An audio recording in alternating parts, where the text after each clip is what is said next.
Good afternoon, everybody. This is the Euclid Township Board of Supervisors workshop meeting for the month of November. This meeting is being live streamed as well as recorded. Now that we've called the meeting to order, we'll go ahead and jump right into our business agenda for this month. Item number 1, we are going to punt from the agenda to be discussed potentially at a future date. So we will move along to number 2. Review and discuss draft amendments to Chapter 195, Hotels, Motels, and Inns Ordinance. Yeah, so as you know, we put this ordinance into place in 2023. Everything seems to be working pretty well for the most part. We did have an issue with one of the hotels recently. And then in going to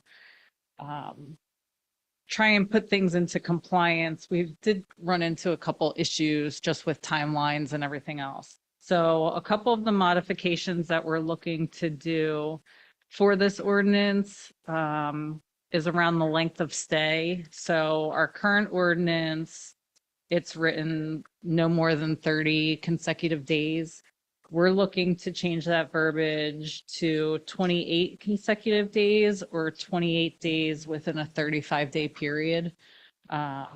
Additionally, putting verbiage in there that says that changing rooms or checking out and checking back in or registering under a different name or reservation would be the same thing and shall not be permitted under that 28 days or 35 days consecutive for length of stay. Also, we're looking to just add a section for compliance with the requirements for fire protection systems, as well as the requirements that are listed in the grounds for license denial, suspension, revocation, and non-renewal, which pretty much deals with everything required for the license with cleanliness, and that any violations that are not corrected within, right now it says 3 months, we're looking to change that to 7 days to make the timeline go a little faster. I had a question about that, if you don't mind. Yeah. So some of these violations, I think it's reasonable to assume that some of these would not be able to get fixed in 7 days in a reasonable, if you're being reasonable about it. So is that going to be adjusted for, like, it making a good faith effort? If it's something scheduling someone to come in and fix the electrical might take more than. I think as long as we know that they're moving towards scheduling it within that time, we would be able to have that conversation with them.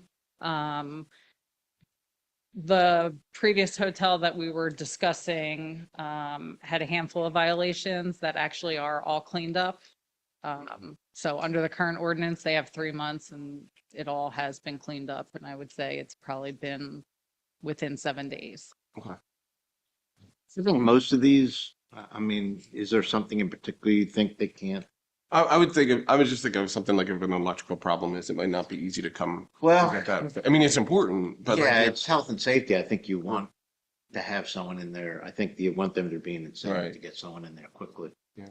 Okay. But yeah. I mean, I would say at least Yeah, if but I they, understand your point. yeah, Or- if they or- contacted us and said, we reached out to somebody, this is the soonest they can get in, it's in 10 days. I feel like that's something we could have a conversation about, at least if we know they're working towards rectifying the violation. Yeah. Okay. I feel like all these things are pretty essential, health and safety. No, I'm not arguing whether or not we should be requiring it. Yeah. I'm just saying, is 7 Yeah, days enough to? I had the to same provide? thought and then went through and said, these things are significant enough that they should move on it. Okay. Another item that we're looking to make modifications to is the calls for service ratio. Currently, it is calls for service ratio of 1 or greater. We're looking to add verbiage that says averaged over the last 12 months from the application or the renewal date, as well as adding 0.5 or greater over 3 consecutive month period within the last 12 months of the application date. We are getting a handful of call to the hotels, so Mhm. this would be a good addition to that ordinance. So, see, right now, if you go to a hotel with 100 rooms, there has to be 100 calls for service, 100 police calls, police, fire, EMS calls within a 3-month window. That's a pretty big bar. I mean, that without question links to the level of nuisance. What we're proposing here is, all right, if you have 100 rooms and you have 100 calls for service within a 1-year period, that's a problem. If you have 100 rooms and you have 50 calls for service within a 3-month period, that's a problem. Like it's still a high enough level where you get 50 calls in a 3-month period. Something's going to Question just further about that, and I had reached out to the chief to have some dialogue around this. I know that that excludes calls involving domestic violence for good reason.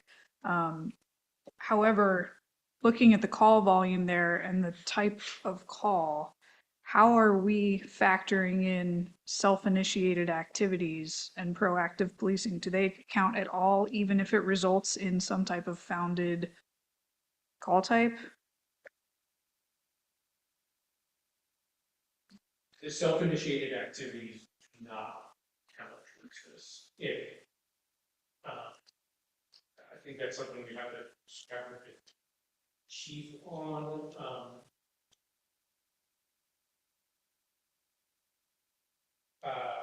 I mean, the definition of calls for service is a call to the 911 center, police, EMS, or fire department.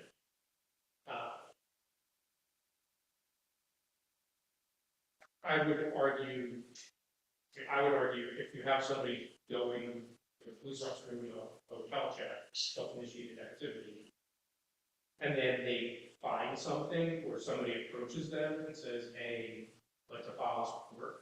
It's a different call type then, like it's a secondary entry. I just know that we've had a lot of proactive policing to try to head off, and a lot of it has resulted in some type of investigation that had merit, so. I would imagine if we kept those like fall and defer to Mark on this, but if it's calls that we're receiving or we being, one of those organizations, it kind of insulates us from the idea that we're picking on the hotel to try to, that's we're just responding, and these are the number of times we have to respond by other people's requests. Whereas if we're aggressively pursuing, which I think we should be going through that a lot, but I mean, I think that could open us up for an opportunity to, you were picking on this. So this, I think, gives us a more clean. It's cleaner the way it's written. Yeah. Yeah, I like the way it's written and the concept of it. The practical application of enforcing it is when you look into the numbers and the call types, and then it's a much grayer. Yeah, well, that's Situation one of the that it reasons, seems. I mean, from when we originally did it, there was the exemption out for the domestic issues. Yep. It was on the domestic issue, we had some internal, just throw it out for discussion. Specifically carve out domestic violence. Would we want to change where it's worded like, it excludes domestic violence calls initiated by hotel staff? Or do we want to just blanket exclude domestic violence calls? I mean, I think it depends on what the data looks like from the call types that we have. I mean, I don't think someone staying in the hotel is gonna be as impacted on their decision whether or not to call the police because they think there might be a township ordinance about it. Like that's not a deterring factor, I would guess. I again, I get the rationale between excluding that, but I think another part of that conversation too is a large number of physical incidents that occur are going to be rooted in domestic violence. And so if there's a significant violent crime that occurs within that context, I don't know. Have we had like a reasonable amount of input from the police department regarding like how this would actually impact? I feel like we've talked about it, police department, I don't know that they offer, any opinions on pros or cons.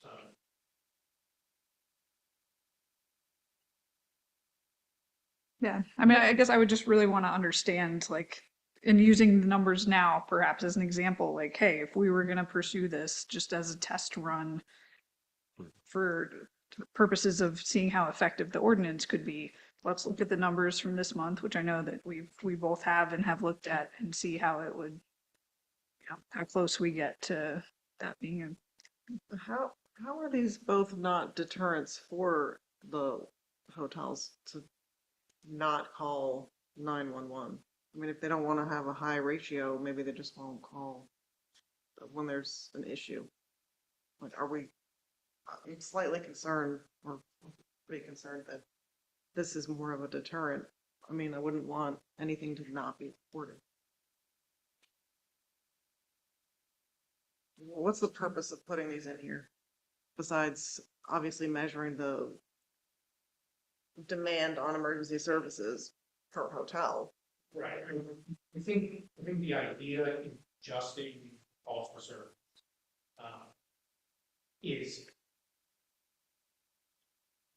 I don't wanna make a blanket statement that all hotels are problematic. So we have some hotels that are problematic and present safety issues for our officers, safety issues for those that are staying there. And the demand that is placed on the police department, the way that it's call for search ratio, 1.0 or greater for any 3 consecutive month period, is not reflective of it's such a high bar to Right. it's next to impossible to actually meet to meet. And so by changing the way that metric is put together, certainly see your point in that, you know, maybe a hotel decides, oh, you know what, I'm not going to call. But frankly, I don't see that necessarily happening, and I think this is it's a better way of measuring the real impacts on our public safety services here in the township, and being able to measure being able to objectively define a nuisance when it exists.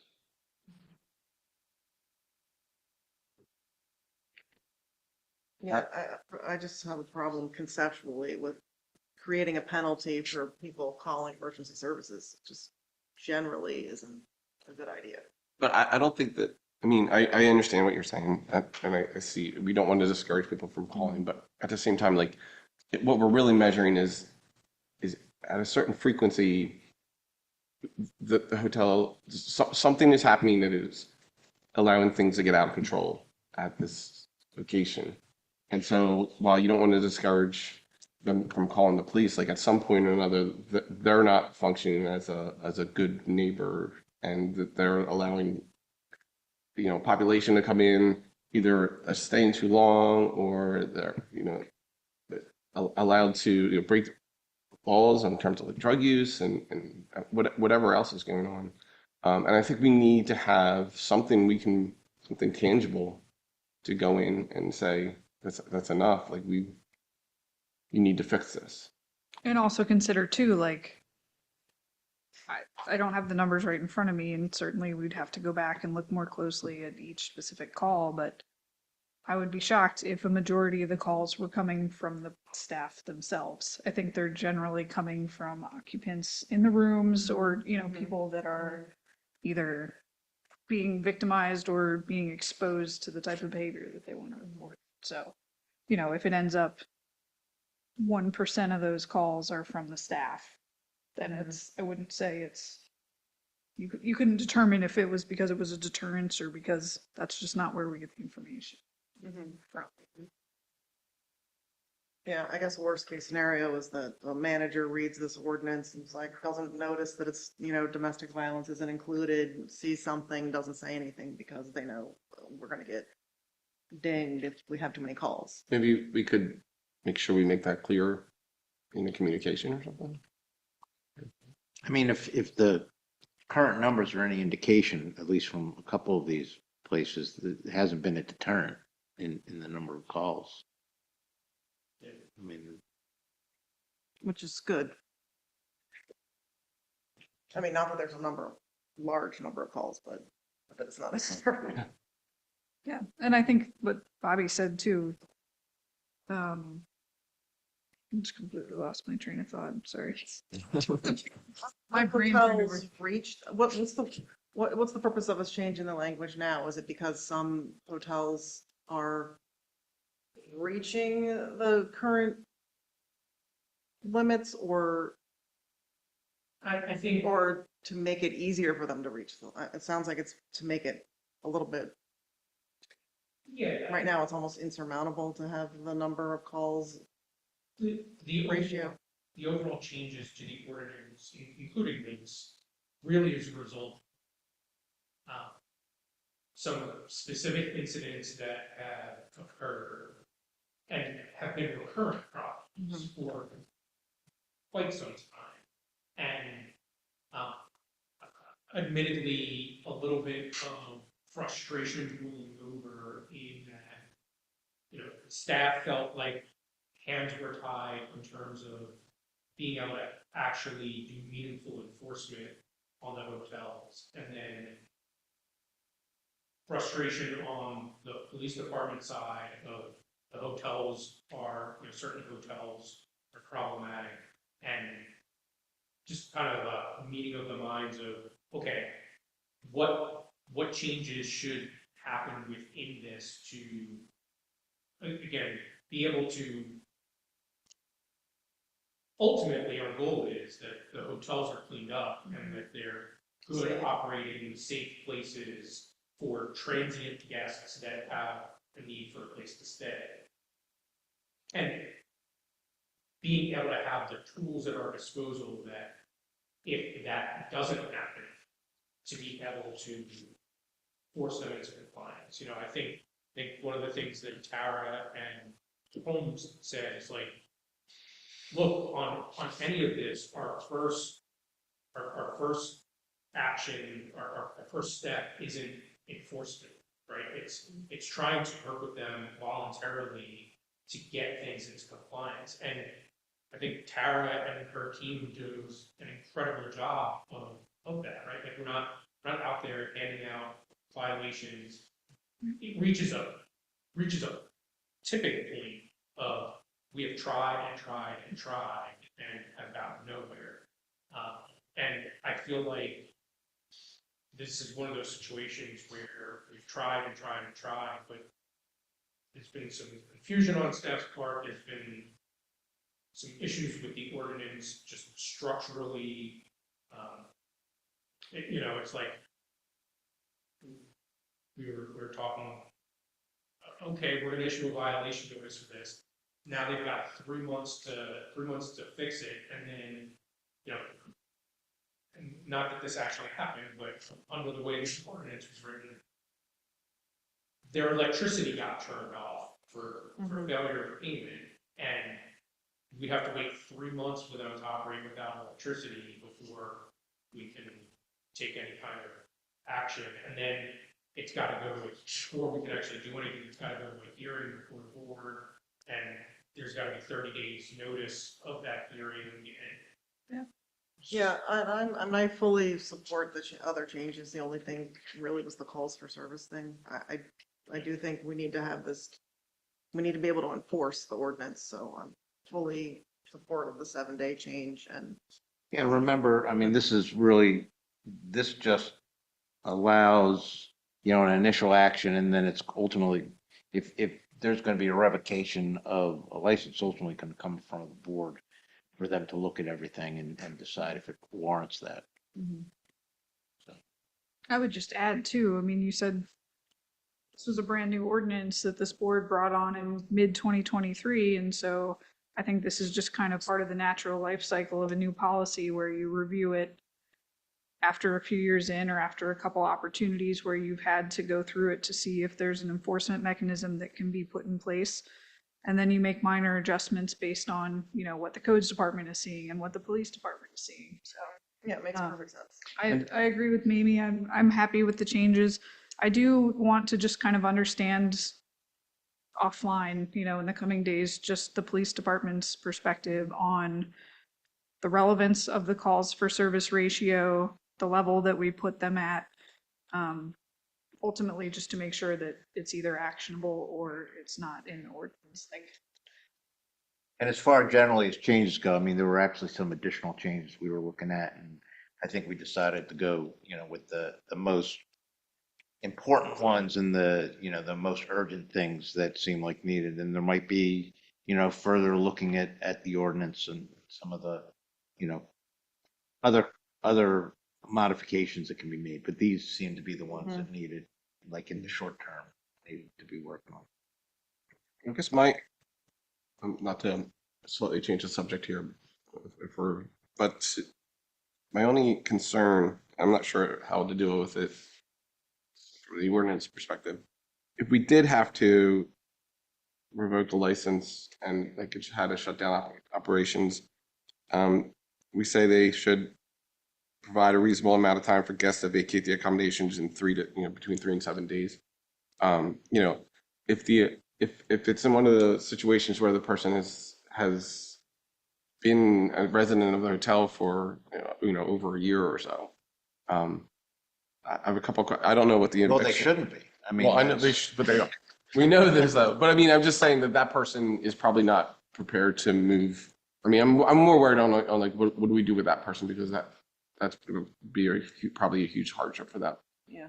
And it's going to be a small number of people, but We've had that conversation, like, look, if, God forbid, we end up at a place where we're having to revoke a public health license and they're having to move people out, we can't, it can't be done in isolation, it can't be done in a vacuum. We're gonna have to then engage,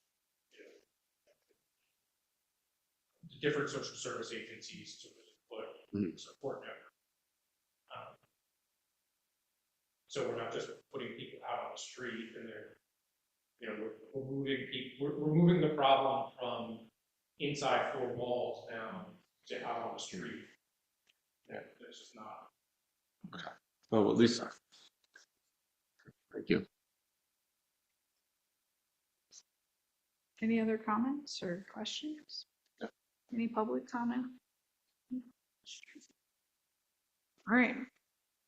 Thank you. I want to thank the staff too. I know you guys have been putting a lot of thought and time into these issues on an ongoing basis. Are we looking to put this on the agenda to make the changes, these immediate changes? So we'd look to, for everybody's comfortable with the changes, we'd look to have that permission to advertise. On Mondays? Yeah. Okay. Yeah. All right, number 3, review and discuss draft warehouse ordinance. As you know, we've been working on this one for a long time now. There's been a couple varieties of this ordinance in draft form that you guys have seen over the years. But ultimately, where we ended up on this one is currently the warehouse use, along with manufacturing, wholesaling, processing, warehousing, is all permitted currently by right in PIC, PCID, and PI. They do need conditional use if they're over 40,000 square feet or if there's more than 200 parking spaces.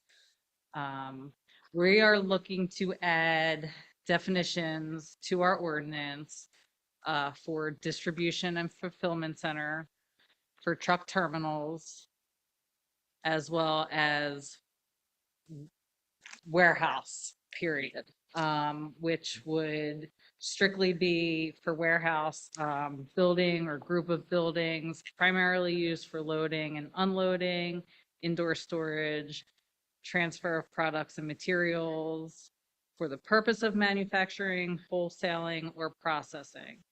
A warehouse shall not be considered fulfillment centers or truck terminals. So we're looking to change those definitions and then change the PIC, PCID, and PI with that definition in order to allow for truck terminals, distribution and fulfillment centers to be allowed in PIC, which is currently where they're approved at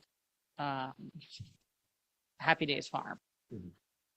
We did look to add some other criteria into section 507 for truck terminals, distribution and fulfillment centers, that they shall also be subject to the maximum lot size of PIC, as well as meet the setbacks, buffers, building coverage, and height requirements in PIC.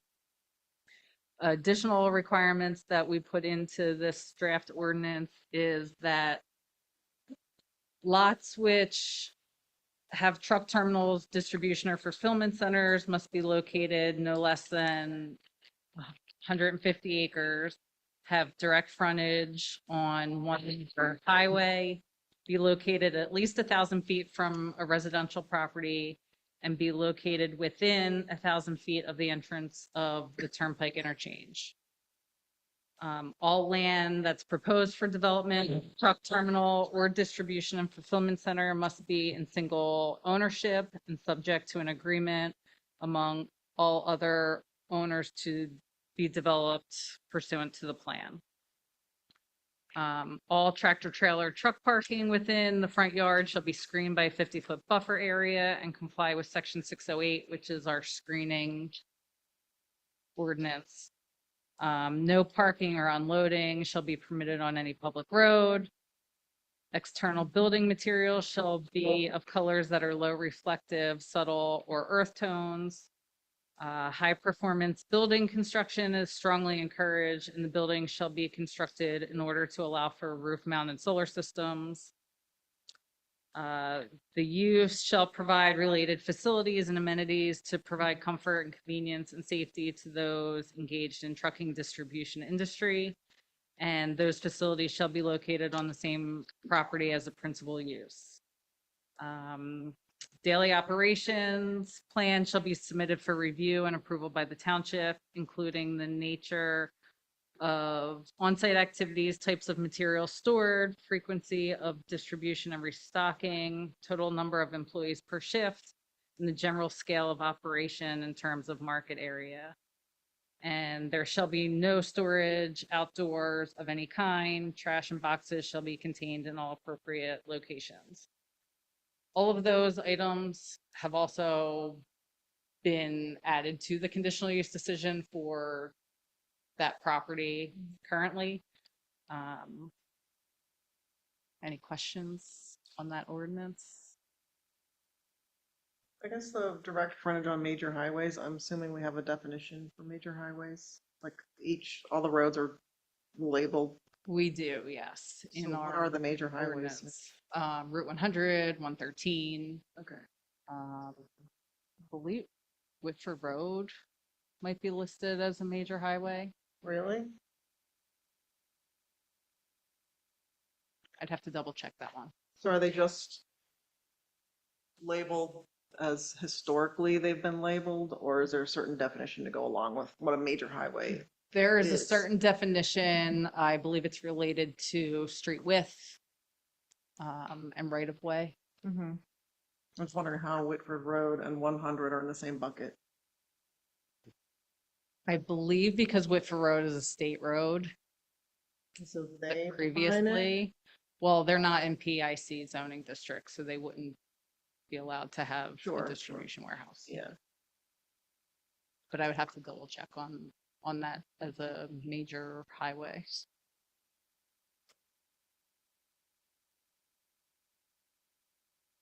No, I appreciate the requirements that we put in. I mean, I know you said that these are things that have already been required specifically through conditional use for properties that have been reviewed prior to introducing this ordinance. And I know that there's a lot of issues in here that the public is concerned about. I like the daily operations plan that kind of gives us, as a board, more insight into the timeline for activity and noise that will be created, because I know that's something the public, certainly in adjoining residential areas, will have concerns about. My only question has to do with, I was going through the vocabulary in our definitions. Is there anything, because we commonly have builders come in with plans that do not have specific tenants yet, the board is often presented with making a decision based on really knowing what the daily operations might be and what kind of materials might be stored inside the warehousing. So is there any consideration, maybe Mark, throughout the process that the board has? I mean, I'm just trying to think of situations where warehousing for one product might be completely different than grocery warehousing, like if it's a chemical I think, makeup or something. and I'd have to go back and look, but I think we probably have just existing already some requirements with regard to fire hazards and different. Yeah, so our current warehouse Mhm. definition and ordinance says no bulk storage of liquid or gaseous fuel shall be permitted except for consumption on the premise. Okay. And again, understanding that this is something that the conditional use gives the board, a wide breadth of abilities to put additional restrictions and whatnot, but Right, it says shall otherwise comply with all other requirements of the Euclid Township Code of Ordinances, and then these are additional requirements for truck terminals. So So just Route 100 and 113 are major highways. So Maybe. by direct frontage, does that mean that you have an exit onto those roads? Or Direct, do you mean just the front of the building as well as onto the property? the property has to have direct frontage onto, Yeah, but that's not where your Those access, roads. the access doesn't have to be on. correct. The only other comment, well, I appreciate all the work here. I like it. My only thing is on the condition with the located within 1,000 feet of the entrance to the PA Turnpike. Knowing how developers read things, I would like that to be within a certain driving distance of, rather than just as a general 1,000 feet, which could be interpreted as like from the border of my, what's that? As the crow As the flies. crow flies, right? Like it's rather than being from like the border of the property to the entrance, which I can imagine someone coming in and making that argument. I mean, I can imagine a specific person. Well, I mean, I think it would be, I don't think it's an unreasonable interpretation, to be honest, unless it says. Yeah, so I'd rather I'd say, and I don't know if whatever the number we choose, I'd rather it be within a driving distance, because I think that's the key factor in terms of the entrance to the turnpike. We can certainly look into what that is. Yeah. I was reading the Penn Futures model ordinance, and they specifically define larger warehouses and smaller warehouses in the, as in terms of, I guess, truck trips and square footage. I know we have conditional use in anything over 40,000 square feet, but Yeah, so Penn Future sort of took a different approach than, and when this, in this ordinance, at least the draft of it's been kicking around for a little while, and then even before the Penn Future model came out. So there's at least two different approaches. One is, I mean, obviously there's a problem with saying, one requirement for all warehouses fits all because it just didn't, and what was viewed as a warehouse in the 1970s, there's just so many more types now. Right. So what most folks have done, and this is based off of the Pocono Township, I think was one of the first ones to do this, is to sort of define different types of warehousing, distribution centers, truck terminals, traditional warehousing. What Penn Future said, and they actually, if you look in some of their narrative that goes along with their proposed ordinance, they say they specifically decided not to go in that direction. So they're not making a distinction between distribution center and warehouse. Exactly. Instead, they're using the size thing. So Right. that's so I think in our ordinance, we're sort of opting for the other approach. I mean, size could still be an issue, but generally by talking about distribution centers, you're talking about things that are of a certain size, and warehouses, they're at least different uses. But I mean, there could be a way to work, and I'd have to look at the definition again to work I mean, sizing in as well. But they're just coming at it. They're trying to get to the same place using a different Right. mechanism to do it. and as to Laura's point, it even says in the Penn Futures thing, like 70% of these developers come in building the warehouses or whatever you want to call them without an end user. And Well, so that's right. it's hard to know, is it going to be a truck, fulfillment or distribution fulfillment center, a truck terminal, warehouse? Like, it's hard to, Well, but for a land use proposal, they're proposing a certain type of use. And so that's why, there might be something that's appropriate for a distribution center or might be appropriate for a traditional warehouse, is just not appropriate for a distribution center. So regardless of whether they have an end user, and if it actually could work in both places, they could always come in with an amendment. But yeah, I mean, it's just a different approach. so I guess my question is, because we have conditional use approval required for over whatever it was, 40,000 square feet. Yeah. Like, is that enough to limit the number of, let's say, the number of trucks that go in and out? Would we really use that Yeah, I mean, I language? think most of your distribution centers are probably going to be at least 100. Maybe, I've seen them at 250, 300, so I think setting it at 40 is going to, for anything that would be A nuisance or nuisance. what people might imagine to be a traditional distribution center, you're going to get a conditional use on it. And that would be we would be able to put conditions, those would be reasonable. Yeah, as long as they're conditions. related. Yeah, I mean, traffic generally is. I mean, when we did Happy Days Farms, I think we had a lot of traffic conditions on there. Mhm.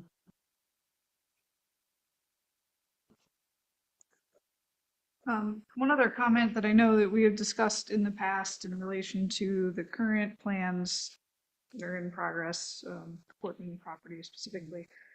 I'm not sure if this belongs in an ordinance or if it's something that we would just consistently assess during a conditional use or other land development process.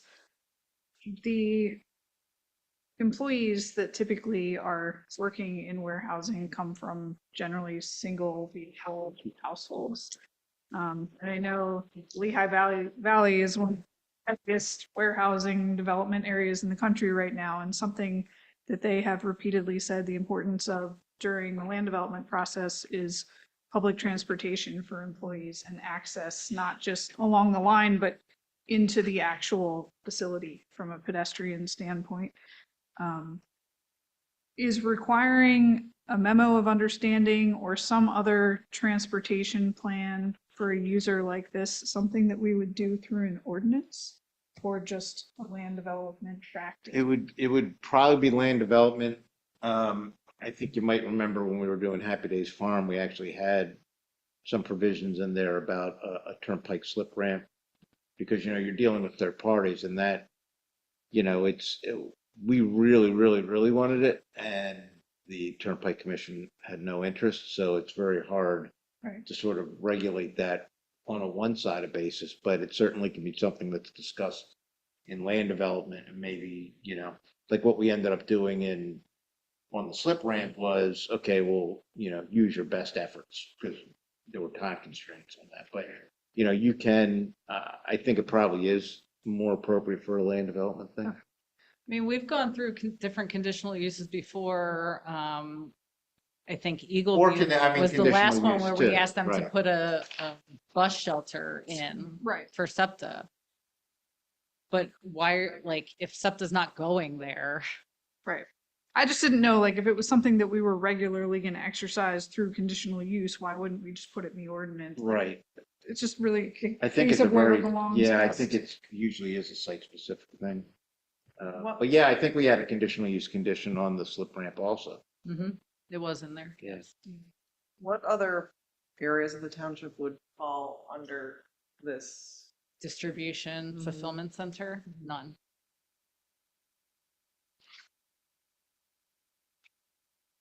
I mean, I think frankly, given the amount of areas that this would allow it in, is, it's a lot. I mean, it's for distribution warehouse. I think it's plenty. You know, I think we've seen the reaction to even this amount, from the community and, you know, just given the numbers that you potentially could have with this, you know, 4, 7, you know, whatever. 6, 7. Yeah. Can you, Mark, just really for the record, because I know that we've all had this conversation with the staff. Can you talk a little bit about the township's obligation to provide for this type of use? Yeah, I mean, it's every, and it depends, well, every, I mean, the sort of the black letter rule is you know, every municipality has to provide for, you know, reasonably provide for every category of use. Within that category, there can be, you know, the one example is, yes, you have to provide for billboards. No, you don't necessarily have to provide for electronic billboards, right? So there can be, you know, finer points in that, but generally, as far as the categories go, so we have to provide for distribution centers and the like. Here's the danger if you don't. If you don't provide, right now, you're in control. You get to say, this is where we think it's best. It should go here, nearest to a highway, because we're dealing with such an amount of truck traffic. If you don't have an ordinance and someone comes in with a validity challenge saying you didn't provide for this, now we want to put it, gee, there's, you know, there's 20 acres in the middle of this residential neighborhood. We think we want to put it there. You might end up with a distribution center in the middle of a residential neighborhood. So it's generally important if you can't get out in front of everything. And that's one of the reasons that zoning ordinances say, if we don't specifically provide for something, whatever's closest is the rules we're going to apply. But it's always best if you can, particularly when we know, you know, warehousing is not just a speculative issue. We've had it here, to get out in front of it before more come with an actual work. Thank you. Any other questions or comments?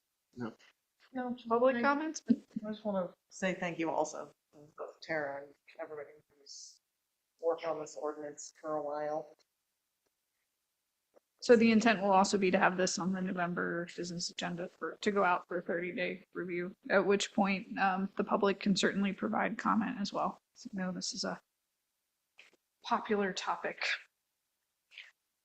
All right, moving along to number 4, 2026 budget workshop continued from last month. Yeah. So as we discussed and reviewed last month, you know, we had a fairly significant loss of earned income tax that was primarily due to a single employer here in the township. And working with Keystone, we've triple checked that that is indeed the case. So when we put together the 2026 budget, we had a deficit, a planned deficit of $854,000, primarily driven by a $766,000 shortfall in the earned income tax revenue. And even as we've managed costs carefully, you know, expenses for public safety, infrastructure, utilities have continued to rise. And so to to maintain the shortfall and maintain balanced operations, you know, in order to balance the budget, there are adjustments to tax rates and utility fees that that we discussed last month that we have we've projected out and put into place. It would mark the first general real estate tax increase really since 1989. In 2005, there was actually a reduction, and so realistically, what we're doing here is we're proposing to put the general fund millage essentially back at 2005, the 2005 level. And so the one caveat that I just want to put in there is, you know, we've been doing a lot of long-term planning around capital. We worked very hard to put together a capital plan, and we've been working with PFM, our financial advisor, in terms of how to fund that capital plan, how to pay for that capital plan, and really look longer term within the township in terms of our financial needs. The budget that we'll present Monday night and that incorporates these adjustments doesn't take into account any of that. Like this is very much a reactionary, wow, no one saw this earned income tax reduction. And so I just want to kind of lay that out there that, you know, we're proposing these tax increases and service fee increases, but that is not addressing the longer term needs of the township. That will be a continued dialogue that will happen over the course of the next 12 months or longer if necessary. Again, just kind of following up from last month, we adjusted the capital fund to move the duty gun replacement up to 2026. And that really was the big change that we have. And so the 2026 combined budget, both operating and capital, is $27.6 million. It includes the general fund increase, an increase to the hydrant fund, because again, the water fund is essentially depleted. The EMS tax stays flat, and then the fire tax will implement a fire protection tax, and then both trash and sewer will increase with one additional sewer increase projected in 2027. In terms of communication, and I'll go over this again Monday night as we get into the details on the budget. We're planning on sending a letter out to all residents well ahead of this to kind of explain why and what it means to them, and kind of just set the stage there. Some of the outstanding items that just kind of want to talk about out there. One, last month we had a presentation from the Downingtown Library where they made an ask for $250,000 towards a capital contribution. We haven't really had an opportunity to talk about that, but that's kind of hanging out there. And then we received a letter last week from Brandywine Valley Active Aging asking for a contribution. Right now, we give $1,000 to Brandywine Valley, the old Downingtown Senior Center, and they asked us to basically, it's almost a challenge of matching what Upper Euclid recently agreed to in terms of a donation in the amount of, I'm just pulling it up here, $4,000. Or I'm sorry, Upper Euclid stepped up with a gift of $5,000, and they're asking that we join them with a gift of $4,000. And then the only other thing that I would raise before obviously open this up for discussion, is, we've been having a lot of conversation with the fire company around long-term needs. One of the things that they raised was the prospect, a lot of municipalities are starting to provide either a real estate or earned income tax credit to them, largely based on the program that the county put in. Frankly, real estate, we don't have enough volunteers that own property in Euclid Township to make that worthwhile. If we were to look to do something around earned income tax, that's probably like a $5,000 a year cost. Offer, no more than $500 or something like that. So it's the Downingtown Library, the Brainwave Valley Active Aging, and then the fire company piece. That have any feedback, it's welcome as we put together the presentation for Monday night. I have a question just on the EIT and real estate tax rebate for the communities that have implemented it. Is that primarily to, I guess, is the outcome of that primarily just a thank you to the volunteers, or does that become an incentive to bring in new volunteers? When the legislature passed the law, the enabling legislation, I think they envisioned it as, and I think they still do envision it as a recruitment tool. The reality is, it's not recruiting anybody to come and save $500 to put For the time and effort. for they put into 1,000 it, right? hours I of understand. work or something like that. And so realistically, it's really a retention. It's a thank you for your service kind of. And I think and it may have been changed, but when it was first passed, I think as far as the property tax goes, it was just for municipalities and didn't include the school districts. That's And- right. And the problem with that is, I mean, the township percentage of the property tax is the smallest. Correct. And it does very little, if you don't have the school district or the county, and I know now the county is involved. I don't know if the school districts. No, and that's, one of the things that the fire company shared with us was the fact that the goal of the County Fire Chiefs Association is to get all 73 municipalities to adopt some kind of incentive, whether it's real estate or earned income tax. You have the ability of doing both. But they want to get all 73 municipalities on board, so then they can go to the school districts and say, you guys are the last ones here. You got to do something here. You're the only taxing authority that isn't. And let's be honest, it's the school district tax where it's most impactful. And so that is certainly a piece of it. Have we looked into the administrative cost of implementing either of those quote unquote incentive tax? It would be next to nothing. I mean, they apply, if we were to do the earned income tax, if we did the real estate tax, it'd be a little more work because Sue would have to cut a check. If we do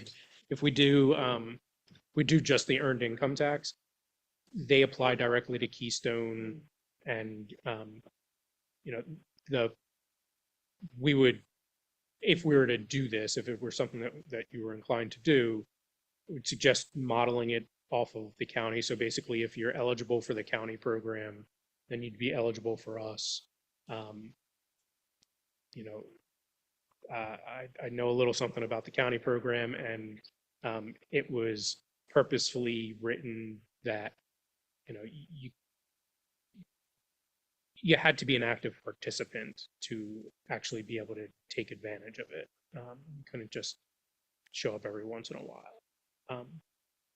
So I feel fairly strongly that it's actually for the people showing up and doing the work. But they would apply directly to Keystone and get a. Do you know if the fire company did make an ask of the school district? Did they approach them? They have not. I believe that they are talking with other fire companies. The goal is for all the fire companies within the Downingtown School District to get their municipalities to adopt it. and then they will all collectively go to the school district to make that ask. I mean, I'm certainly not opposed to moving forward with it. I agree that I think it would be more impactful if everybody were participating from the school district point of view. So I certainly wouldn't want to be a holdup if other municipalities were moving forward with that. And I would also be comfortable with the township advocating to the district as well on their behalf. I think. Just because once again, in a township like Euclid, where we have so many school facilities and township staff members that are also providing fire response capabilities during their regular staff day, that's another burden that the township kind of takes on. So I would be in favor of going the distance with advocating for that.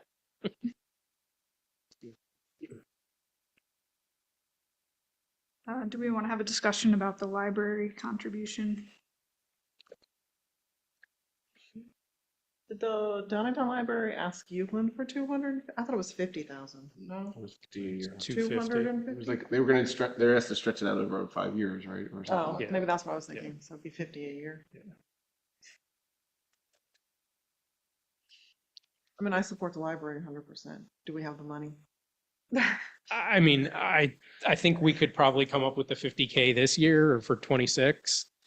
It then goes to the bigger picture, the longer term sustainability of how to make I mean, I'll echo the same thing. I 100% support our libraries, all within the Chester County Library Service or system that our township residents frequent.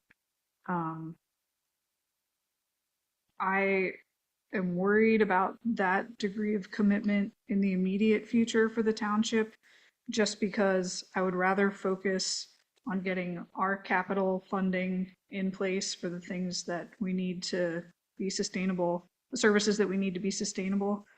It's not fun to say that, but I don't want to be in a situation where we're looking at whether or not we need to bump a police department purchase, but have expendable money for a library service. You know, I mean, it's not a popular decision to have to make. I just feel like we've done so much work from a capital perspective, planning wise for the township, that I would really like to see our efforts continue with that, to have a sustainable stream of income that we know our capital planning is successful before looking at some of these bigger donation numbers for outside of the township. I mean, we could. It's not all or nothing, right? Like for next year, and we could Right.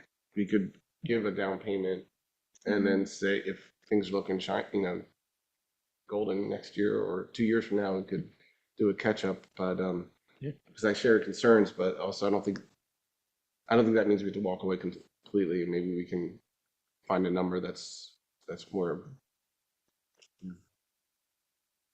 comfortable for next year. Yeah, I mean, library is definitely a good use of tax dollars. Mhm. The programs that they provide the community. But I think 50 might be a little rich for our blood right now. Well, Bobby just said we have the money, right? Bucket. We'll go back and lose a little more hair. Yeah. And Well, Um, if you, yeah, I mean, we'll with a reasonable come up- number, if tell me what we can do, but that doesn't hamstring us, and Yeah. and we can talk about it. But like, I don't want to personally don't want it to be zero. That's helpful guidance. And I would want to, whatever we pick, unless it's like the full amount, I would want to say like, we're hoping and intending to be full contributors. This is what we can do now. Yeah. So that's how I would approach it. Okay. For the aging, I mean, $4,000 is not a big deal. Again, I think this is a priority. Like these programs are vital for older residents. Based on the letter that I read, what they provide is worth a lot more than what they're asking. I think it's I know very important. we have a small line of discretionary funding under charitable, I think it's $5,000. Did we spend any of that this year? Not that, normally some point, they're looking for that years, Oh, the matching funds for the police department. usually that comes out of that, but it's not more like. It's not. All right, yeah, I would be support, I mean, certainly with the situation that our community, that everybody is in at the moment, just needing basic everyday life needs, and I would agree that that's an important cause that we should support if we have to. Maybe it's To do so. $5,001, so we're $1 more than enough. Yeah. Yes, actually, I would be very interested in that. Mail a picture of the check to Upper Yukon. Yeah. It's gonna become a bidding war. To the benefit of the seniors. Any other comments about the budget workshop or Jerry? Nope. Okay, number 5, November business agenda review. It's going to be an exciting one. We're going to have the 2026 draft budget presentation, permission to advertise the budget, permission to advertise the amendment to Chapter 200 sewers, which would be for the rate adjustment for the sewers to support the budget. Permission to advertise the 2 ordinances we spoke about, the hotels, motels, and inns and warehouses. There's 2 resolutions, one for the police pension plan to approve the payment of administrative expenses from 2024, and then one to set the employee contributions effective January 1st of 2026. We'll have the Town Center 2 conditional use decision, an update on last month. We received permission to advertise Lineville Station Road for the PRD ordinance and tentative plan. We'll have an update on that permission to advertise, no official action, but just keeping everybody informed. And then I expect we'll also have a contract with French and Pickering Creek Trust for the easement prep agreement related to that project.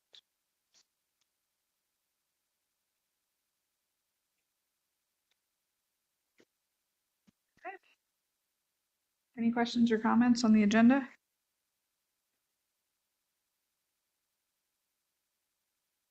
Nope. Any public comment? All right. One question. Do we have an update on the Whitford Road detour and project timeline? We do not. No. I know that with the rain, there were some issues last week, and we worked with Aqua to get that addressed, but we're still waiting on an update from Aqua and their contractor. Cool. Was the original timeline? I feel like by the end of the year, they were supposed to be done.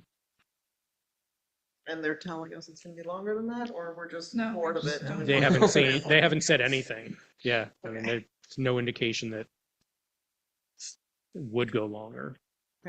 It's been a rough one. It goes to show you how important that major highway. Yeah. All right. If there's nothing else.